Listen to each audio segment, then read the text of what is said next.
Well, new tonight, an urban farm and youth ministry in Grand Rapids has found a new home, a somewhat controversial move that comes after the host church decided to end the program over their beliefs on homosexuality.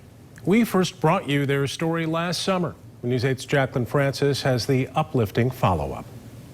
Brian and Sue, when word got out that New City Neighbors was being pushed out of the neighborhood, the community came out in full force. Phone calls, emails, and messages of people willing to help them relocate. One of those tips followed by a generous donation leading them to their new home.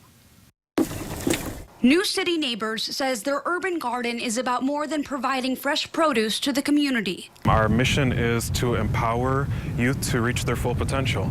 And so we've been around for over a decade in the Creston neighborhood. But it was just this summer that a clash in ideologies between the organization and its host, Fourth Reformed Church, had New City Neighbors in desperate need of a new home. There were some decisions made on behalf of the church over some theological differences, some disagreements about our approach. Ricardo Tavares, an ordained minister and member of the LGBTQ community, started with New City Neighbors about a year ago. He says New City's inclusive attitude toward gay marriage and the LGBTQ community was a big part of the church's decision to part ways. It came to the point where they asked us to move or ended the lease with us. But since then, New Hope has blossomed. Just as they harvest the last of this year's crops, they're putting down new roots in the community, finding a place of their own just down the road.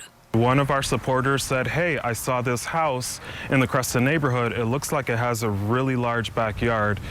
Go check it out." We followed up on that lead and we realized this was exactly what we were looking for. The rundown farmhouse on Leonard Street sits on an acre or so of land, less than what they're used to, but enough to keep the mission going. Even though the situation was not ideal, the outcome has been tremendous for us in terms of finding our own space and just seeing how much support we actually have.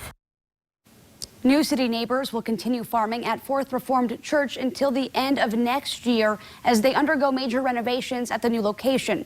In the meantime, the organization's executive director has no hard feelings towards the church, saying since their fallout this summer, the church has been nothing but supportive, telling me he and the pastor have a, quote, growing relationship. Reporting in studio, Jacqueline Francis, News 8.